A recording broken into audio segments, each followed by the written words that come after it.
वक्त है 70 के संग्राम का। मैं हूं स्नेहलता और शुरुआत करते हैं जहां रुद्रपुर पहुंचे मुख्यमंत्री पुष्कर सिंह धामी ने सामूहिक विवाह कार्यक्रम में शिरकत की है। ट्रांजिट कैंप के फुटबॉल मैदान में ये सामूहिक समारोह, विवाह का समारोह जो था वो आयोजित किया गया, जिसकी तस्वीरें भी आप देख रहे हैं। यहीं पर 24 जोड़ों का सामूहिक विवाह कराया गया और समारोह में सीएम पुष्कर सिंह धामी ने मुख्य अतिथि के तौर पर जोड़े को आशीर्वाद दिया। मुख्यमंत्री नवनिवाहित जोड़ों को आशीर्वाद देने के लिए, उनके उज्जवल भविष्य की कामना के लिए यहाँ पर मौजूद थे और ये तस्वीरें वहीं से निकल करके सामने आई। इन तस्वीरों को देखिए, जो 24 जोड़े हैं जिन्होंने आज विवाह, सामूहिक विवाह के जरिए अपने जीवन साथी को चुना है और इनको आशीर्वाद देने के लिए खुद सीएम पुष्कर सिंह धामी मौजूद रहे।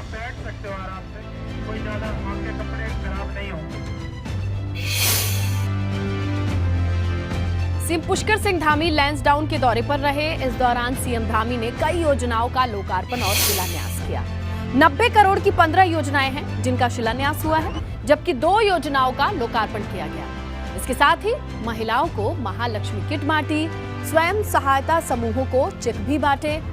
जनसभा के दौरान सीएम धामी ने कहा कि सरकार हर वर्ग के हित को ध्यान में रख करके काम कर रही है। अभी हम लोगों ने जिनका शिलान्यास किया है, केंद्रीय सड़क और संरचना निधि के अंतर्गत जनपद पौड़ी गढ़वाल के विकासखंड डिग्री खाल से स्वर्गीय जगमोहन सिंह नेगी मोटर मार्ग 140 से किलोमीटर 189 तक लगभग 9 किलोमीटर का जो है ये सुदृढ़ीकरण का मार्ग बनाया जाएगा, 50 किलोमीटर का। इसी प्रकार से मरचुला सुरई के बैजरो पोखड़ा सतपुली पौड़ी राज्य मार्ग का भी निर्माण कार्य किया जाएगा। ये भी लगभग 14 से 40 लगभग 26 किलोमीटर का मार्ग है। इसी प्रकार से लैंसडाउन के विकासखंड नैनीडाटा हल्दूपाल मोटर मार्ग के स्थान काली नदी कांडी के राजकीय उच्चतर माध्यमिक विद्यालय तथा प्राथमिक विद्यालय चमाड़ा तक मोटर मार्ग का नवनीकरण कार्य किया जाएगा। इसी प्रकार से राज्य योजना के अंतर्गत नैनीडाटा के अंतर्गत घाकरी खाल तोप से कसाड़ा पिछला होते हुए चौकी खाल तक सड़क के निर्माण। इसके साथ ही सीएम पुष्कर सिंह धामी हल्द्वानी के दौरे पर भी पहुंचे। यहां पर मुख्यमंत्री ने मेरा सुझाव मेरा चुनाव नाम से कुमाऊं की 29 विधानसभा सीटों के लिए एक रथ को रवाना किया। इस रथ के जरिए सरकार जनता से सुझाव लेगी। इसके बाद उन सुझावों को बीजेपी अपने घोषणा पत्र में शामिल करेगी। इस रथ में सुझाव पेटियां हैं जिसमें लोग अपने सुझाव दे सकते हैं। जो हिंदुस्तान का श्रेष्ठ राज्य बने, आदर्श राज्य बने, उसके लिए हम सभी के विचार जो है आमंत्रित करेंगे और हाँ, निश्चित रूप से सुझाव उसी पेटिका के माध्यम से लिए।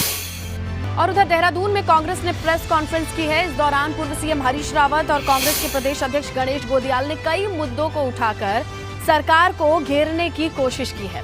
कांग्रेस ने 4 अहम मुद्दे उठाए हैं, प्रदेश सरकार को घेरने की कोशिश की है। कांग्रेस ने मुख्यतः अवैध खनन, महंगाई, बेरोजगारी, करप्शन का मुद्दा उठाया है। कांग्रेस कहती है कि सत्र के दौरान भी बेरोजगारी हो, महंगाई हो, खनन हो, इस मामले पर सरकार को हमने घेरने की कोशिश की है।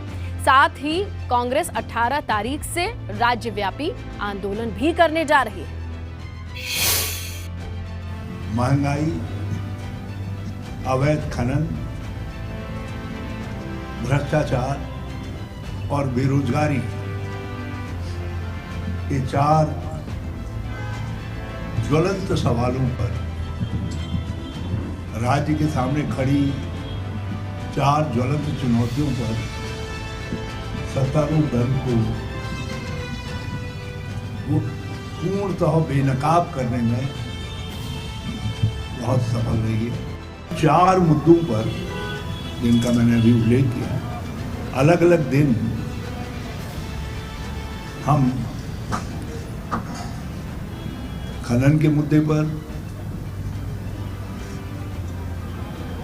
बेरोजगारी, बढ़ती हुई बेरोजगारी के मुद्दे पर, महंगाई के मुद्दे पर और भ्रष्टाचार के मुद्दे पर 18 तारीख से निरंतर राज्यव्यापी आंदोलन करेंगे। यदि अध्यक्ष जी उचित समझेंगे तो एक एक दिन इस सरकार के हर कारनामे को हम डेडिकेट कर देंगे। ये दिन इनका भ्रष्टाचार का मामला उठाएंगे, इस दिन हम इनका महंगाई का मामला उठाएंगे, इस दिन बेरोजगारी का मामला उठाएंगे। ये अध्यक्ष जी कुछ रूपरेखा अपने पदाधिकारियों के साथ बैठ करके बना रहे हैं, ये कालांतर में उसको कह देंगे, मगर इतना हमने तय किया है आपस में परामर्श करके। और इस वक्त की बड़ी खबर ये है कि सीएम पुष्कर सिंह धामी ने भी कांग्रेस पर पलटवार किया है। खनन के आरोपों को लेकर मुख्यमंत्री का ये पलटवार सामने आया है। कहते हैं कि कहीं पर भी खनन हो रहा है। सीएम धामी का ये कहना है। खनन वाले मामले पर हमने आपको अभी दिखाया किस तरीके से विपक्ष हमलावर है, जगह जगह प्रदर्शन की तैयारी में है। तो इस पर पलटवार मुख्यमंत्री का भी सामने आया है। उन्होंने स्पष्ट किया है कि कहीं भी अवैध खनन नहीं है, ये समस्या नहीं है और अब ये मामला आगे बढ़ता दिखाई दे रहा है। के भी ओएसटी के वहाँ से सबसे पहले पत्र जारी हुआ है और पत्र जारी होते ही हमने उसको वहाँ से हटा दिया है। उसकी हम जांच कर रहे हैं गहनता से। और जहाँ तक अवैध खनन की बात या खनन की बात करते हैं ये 900 बिल्ली खा के जो है वो 900 चूहे खा के बिल्ली हज को चली वाला हिसाब है। ये लोग जो है हमारे ऊपर जो है आरोप लगाते हैं। कोई खनन नहीं हो रहा है, बिल्कुल सिस्टमेटिक हो रहा है। कहीं पर भी आप लोगों के माध्यम से, किसी के माध्यम से एक भी कोई बात आएगी तो उस पर कार्रवाई होगी। उधर कांग्रेस प्रदेश अध्यक्ष गणेश गोदियाल ने सरकार पर करप्शन का आरोप लगाया है। कांग्रेस कहती है कि अगर स्थिति नहीं सुधरी तो वो बड़ा आंदोलन करेगी। सरकार में कार्य कर रहे 3 वरिष्ठ अधिकारियों को चेताना चाहता हूं कि उनके तमाम काले चिट्ठे हम तक पहुंच चुके हैं। मैं समय रहते हुए वार्न करना चाह रहा हूं कि ऐसी किसी अनैतिक प्रक्रिया को वो साथ न दें जिस नियत से सरकार ने उन्हें उन प्रक्रियाओं को पूरा करने के लिए चुना है। अनैतिक तरीकों से, ये जिनका मैं नाम ले रहा हूँ, ये अनैतिक तरीकों से राज्य के ऊंचे पदों पर बैठे हुए सरकार के लोगों के कलेक्टर, निजी कलेक्टर बने बैठे हैं। ये हमारे प्रदेश के लोगों के हितों के साथ खिलवाड़ है, नंबर 1 बात। नंबर 2 बात, हमने जो भ्रष्टाचार की बात उठाई और इसका सपोर्ट भारतीय जनता पार्टी के विधायकों ने किया, हमारी बात पुष्ट हो जाती है। तो आप क्या मानते हैं, भारतीय जनता पार्टी के विधायकों ने ये बात उठाई कि 15-15 लाख में नौकरियां बेची जा रही हैं, लिखित दिया मुख्यमंत्री को, क्या इस बात से लोग वाकिफ नहीं हैं? तो देहरादून से इस वक्त की बड़ी खबर है, जहां कांग्रेस की प्रदेश सरकार से एक मांग सामने आई है। जनरल बिपिन रावत के गांव में बनना चाहिए सैन्य धाम, ये कांग्रेस की मांग है। कांग्रेस प्रदेश अध्यक्ष गणेश गोदियाल ने ये मांग सामने रखी है कि पौड़ी के सैण गांव के रहने वाले बिपिन रावत के नाम पर ही ये सैन्य धाम बनना चाहिए, क्योंकि सैन्य धाम सरकार देहरादून में ऑलरेडी बना रही है, जहां शहीदों के आंगन से मिट्टी लाकर इस पूरे धाम को विकसित किया जाएगा। लेकिन विपक्ष की ओर से, कांग्रेस की ओर से एक सुझाव भी है, अपनी मांग भी उन्होंने सामने रखी है। और विधानसभा चुनाव करीब आते ही कांग्रेस में सीएम के फेस को लेकर चर्चाएं तेज हो जाती हैं। और इस बारे में जब यशपाल आर्या से सवाल किया गया तो उन्होंने कहा ये फैसला तो हाईकमान को करना है। पार्टी को निर्णय करना है। मैं तो एक साधारण सा कार्यकर्ता हूँ, लेकिन पार्टी केंद्रीय नेतृत्व फैसला करेगा। और समय की बचाई क्या है, सरकार आ रही है और सरकार बनने जा रही है, तो निश्चित रूप से चयन होगा तो पार्टी हाईकमान तय करेगी। आपकी पसंद कौन होगा मुख्यमंत्री का चेहरा? क्या आप भी मुख्यमंत्री की दौड़ में रहेंगे? और एक बार फिर से दिल्ली के सीएम अरविंद केजरीवाल उत्तराखंड के दौरे पर रहेंगे। अरविंद केजरीवाल 14 दिसंबर को काशीपुर के दौरे पर आ रहे हैं। इस दौरान वो रामलीला मैदान में करीब 1 बजे एक जनसभा है जिसको संबोधित करेंगे। इससे पहले केजरीवाल का ये दौरा 11 दिसंबर को था, मगर जनरल बिपिन रावत के निधन के बाद ये दौरा आगे पोस्टपोन किया गया है और 14 तारीख तय हुई है।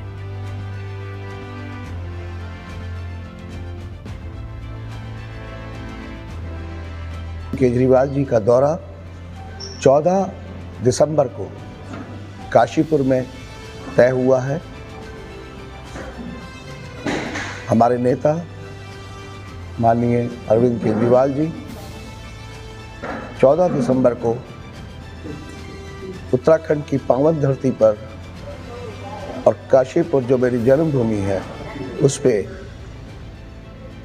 1 बजे रामलीला ग्राउंड में जनसभा को संबोधित करेंगे। और उत्तराखंड की बेटी यानी उत्तराखंड की रहने वाली उर्वशी रौतेला इजरायल में आयोजित होने वाले Miss Universe beauty pageant 2021 contest के लिए जज की भूमिका निभाने वाली हैं। आपको पता है, इस साल मिस यूनिवर्स कॉन्टेस्ट जलवायु परिवर्तन, सामाजिक और वैश्विक चुनौतियों पर केंद्रित है।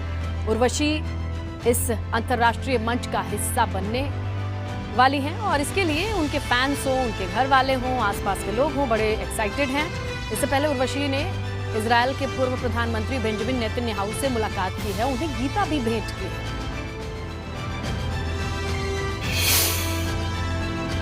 वक्त हम आपको दिखाएंगे उधम सिंह नगर की नानकमत्ता विधानसभा सीट पर क्या हाल है। पिछले 2 टर्म से बीजेपी काबिज है, मगर इस बार क्या बीजेपी की राह इतनी आसान होगी?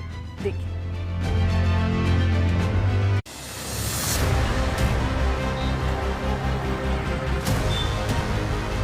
उधम सिंह नगर की नानकमत्ता विधानसभा सीट अनुसूचित जाति के लिए आरक्षित है। इस सीट पर फिलहाल भाजपा का कब्जा है और प्रेम सिंह राणा विधायक है। नानकमत्ता सीट 2012 में परिसीमन के बाद अस्तित्व में आई थी। 2012 के विधानसभा चुनाव में इस सीट पर भाजपा की तरफ से प्रेम सिंह राणा मैदान में उतरे थे, जबकि कांग्रेस की तरफ से गोपाल सिंह राणा चुनाव लड़े थे। मगर प्रेम सिंह राणा ने गोपाल सिंह को 5,500 वोटों के अंतर से चुनाव हरा दिया था। 2017 के चुनाव में भी भाजपा ने प्रेम सिंह राणा को ही टिकट दिया।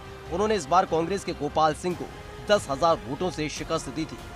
प्रेम सिंह राणा को भरोसा है कि नानकमत्ता की जनता इस बार भी उन्हें ही आशीर्वाद देगी। नानकमत्ता में बिजली, पानी और सड़क ये मूलभूत समस्या नहीं है। इस पंचवर्षीय योजना में जब हमारी गवर्नमेंट आई तो ज़्यादातर जो रोडें हमारी कच्ची थी उन रोडों को हमने पक्का करने का काम किया है। जैसे बिजली की समस्या थी, कई हमारे खत्तों में लाइट नहीं थी, कई ऐसे जगह थे जहां हम लाइट नहीं दे पा रहे थे। सौभाग्य योजना के तहत हमने सोलर लाइट की व्यवस्था जंगलों में की। नानकमत्ता सीट पर पिछले 2 टर्म से भाजपा ही चुनाव जीतती आ रही है।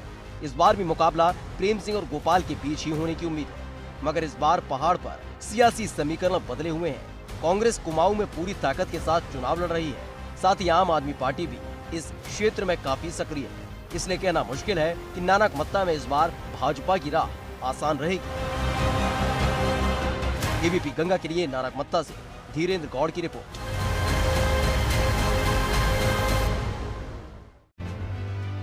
चलिए अब आपको दिखाते हैं कि 2017 के विधानसभा चुनाव में इस सीट पर रिजल्ट क्या था।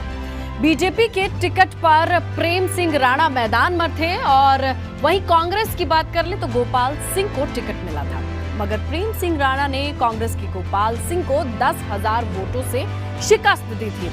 नानकमत्ता सीट से विधायक प्रेम सिंह राणा दावा कर रहे हैं कि भाई उन्होंने तो अपने क्षेत्र में खूब काम कराए हैं, मगर विपक्ष है जो उनके दावों पर सवाल उठा रहा है।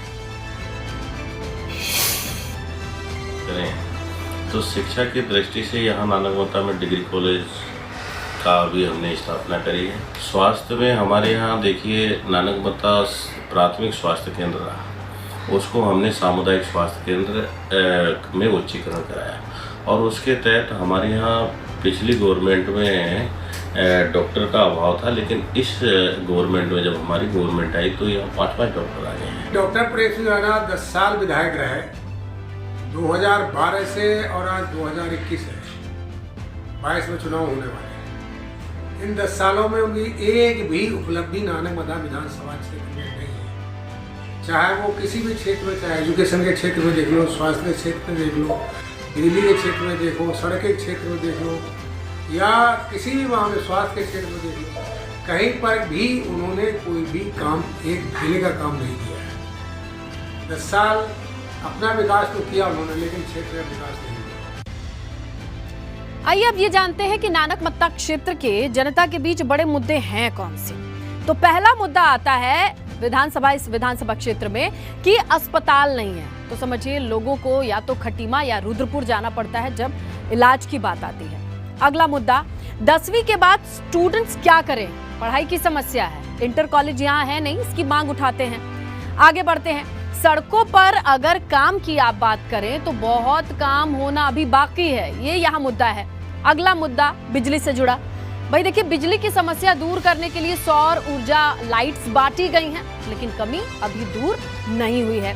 आइए, 5वां मुद्दा, जहां क्षेत्र में आप विकास की कोई बड़ी योजना ढूंढेंगे तो आपको ये योजना मिलेगी नहीं, तो विधायक के अपने दावे हैं। और अब आपको दिखाते हैं कि विधानसभा क्षेत्र की जनता अपने विधायक जी के कामकाज को लेकर क्या सोचती है, क्या कहती है। साधु नगर या सरौंजा या अंदर के गांव जो दूरस्थ है 15-15 किलोमीटर दूर है, वहाँ जाए तो वहाँ की रोडें सब पक्की करा दी है। मैं यहाँ का व्यापारी भी हूँ, लेकिन सबसे ज़्यादा बड़ी दिक्कत थी कि यहाँ लाइन की ट्रिपिंग बहुत होती थी। आज नानकमत्ता में सब स्टेशन बन रहे हैं बिजली के, उसके बाद से उद्योगों को जो बिजली मिल रही है उसमें भी हमें सुविधा मिल रही है। नानकमत्ता 69 विधानसभा में बहुत अच्छा काम निकल रहा है, जो कि झनकट से जो खजमा तक का क्षेत्र है उन्हीं के अंडर में आता है, कुछ जगहों पे खजमा छोड़ के, लेकिन उन्होंने उसमें कोई पैसा नहीं लगाया, कोई काम नहीं किया है। हम कहना चाहें इस्लाम नगर ले लो, तो हमारी आदर्श कॉलोनी ले लो, मोहलिया ले लो या नगमा ले लो, इसमें ऐसा उन्होंने कुछ काम ऐसा नहीं कराया जो यहाँ पे आके वोट मांग सकते हैं। हम उन्हें फ़ोन करते हैं, आने वाले समय में टाल के चले जाते हैं, या आने वाली निधि में काम कराएंगे कह के।